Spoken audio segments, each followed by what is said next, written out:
My earliest memory of the Mirror Man is from when I was 4. My mom was trying to coax me into brushing my teeth by myself, but I was more interested in the man standing behind the bathroom door. "Who is he?" I asked. "Who is who?" Mom had replied. I'd pointed to the man in the mirror, but my mother couldn't see him. Frustrated, I turned around to ask him myself, but the room behind us was empty. From then on, every time I looked into a mirror or highly reflective surface, I saw a Mirror Man. Sometimes he was watching me. Sometimes he was watching whoever was with me.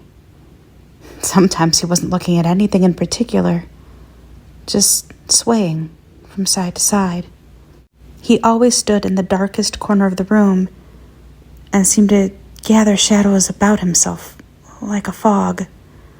I couldn't make out much about him except that he was tall. I tried talking to him a few times, but he either couldn't hear me or didn't care.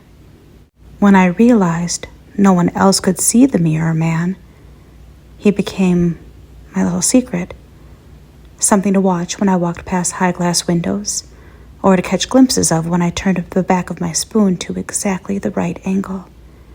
On a few occasions, I snuck into the bathroom late at night to talk to him after my parents had gone to bed. He never replied, and I soon lost interest in him. When I was 12, I stayed at my best friend's house for a sleepover. I was brushing my teeth in their bathroom, which had a mirror larger than the one at my house, when Mirror Man caught my eye. I winked at him, as I often had when I was younger. He was standing beside the towel rack, a place that was relatively bright compared to his usual corner haunts. The shadow still clung to him, but he was easier to see than normal. That was the first time I realized how impossibly thin he was. I'd always assumed he was an average weight, but I could see the bulk of his size came from his clothing, a long cloth wrapped around his body and limbs, crossing over itself and engulfing him. I thought I saw the fingers on his right hand twitch, but other than that, he was completely still. "Damn, you're a weird one, aren't you?" I asked. I was answered with silence. Mirror Man became bolder over the next few years. He left his usual corner more and more and moved further into the light. The closer he came to the mirror, the easier he was to see. By the time I was 14, I could see his mouth, a thin gash with pale, cracked lips. Once or twice I made silly faces at him, trying to get him to smile, but he never did. I was 16 when I started being able to see his hands clearly. He had long, bony, grasping fingers that occasionally twitched. It was the only movement I ever saw him make, except for his sporadic swaying. Not long after my 19th birthday, he began standing directly behind me, staring at my image in the mirror over my shoulder. This was close enough to let me see almost all of him. Only his eyes remained hidden in shadows. He had no hair, and his skin was dry, thin, and stretched tautly over his face.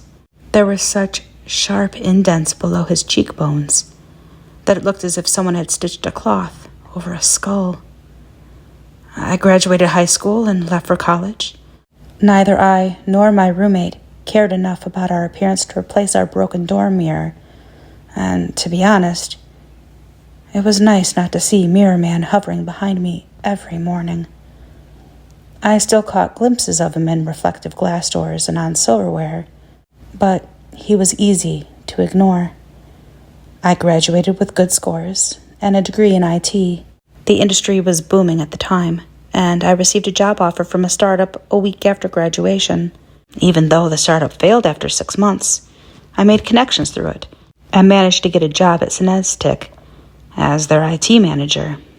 I rented an apartment in a nice suburb just outside the city and eventually found myself a boyfriend.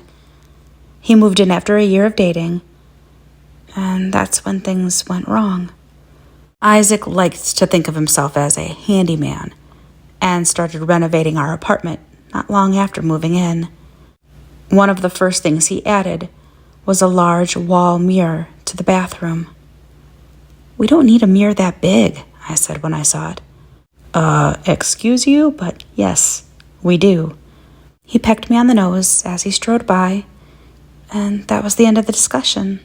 As close as I was to Isaac, I would never be close enough to tell him why I didn't like seeing my reflection. I had gone 6 years with nothing larger than a palm-sized mirror, and the sudden reappearance of Mirror Man was a shock. He no longer tried to hide himself in the shadows, but stood so close behind me that I should have been able to feel his cloth wrapping brushing against my arm. His eyes were finally visible. He had no pupils, and the irises were a vivid red. They were the only parts of him beside his hands that moved. His head held still, but his eyes kept flickering, glancing around the room for a second before fixing on me once again. Unlike the mirror at my mother's house, Isaac's installation was too large to allow me to avoid Mirror Man's stare. He was always watching. When Isaac brushed his teeth beside me at night, Mirror Man would stand between us, occasionally flicking his gaze at my boyfriend before settling his eyes back on my face. It began to wear me down. When I was a child, Mirror Man had been a cool novelty, a private joke, something I'd winked at each night before bed. Now that I was an adult, his presence felt more and more like an invasion of my privacy and my home. I hated being watched while I showered. I hated seeing Mirror Man's dead red eyes and twitching hands when I washed my face at night. And I hated that he was there to greet me every morning. I hid my discomfort the best I could, though I'm sure Isaac noticed I sometimes skipped showers and brushed my teeth at the kitchen sink. Over that year, I was promoted twice at work, and we got a shelter cat. I was shocked one morning when our cat, Smucks, jumped onto the bathroom sink and fixed his eyes on Mirror Man. That was the first time I'd seen another creature react to my companion's presence, and it was both validating and disquieting. I watched Smucks watch Mirror Man, and after a moment, Mirror Man's eyes flicked to the cat. The reaction was immediate. Smucks hissed and arched his back, and the fur on his tail puffed up. He held that pose for a second, then leapt to the floor and raced out of the room. Isaac found him hiding under our bed later that night, and I never saw him go into the bathroom again. By that point, I could see every detail of Mirror Man perfectly. The bleached gray wrappings, the blue veins that crawled across his bare head, and the flecks in his pupilless red eyes. He was swaying more, and his fingers were twitching almost constantly. Sometimes I thought I saw his bloodless, cracked lips tremble. It ended on the morning of Saturday, the 18th of July. When I stepped out of the shower and looked in the mirror, I saw only my own reflection. That was the first time I could remember when Mirror Man hadn't been waiting for me. The glass was foggy from the hot shower, but there was no mistaking it. My stalker was gone. I couldn't believe it. I blinked and stared at my reflection, repeatedly scanning the shadows of the bathroom, feeling an exhilarated relief grow inside of me. Then I noticed a handprint left in the fog that had gathered on the glass. The mark had been made by someone with long fingers. I slowly turned to face the room. There, behind me, stood Mirror Man. It's that time of year again, where the darkness feels that much darker, and every creak and groan of your house feels that slight bit more unsettling. It's that time of year where your sense of fear and dread creeps more deeply upon you, and your fears are suddenly heightened. But there's no need to fear. We have the perfect solution for you.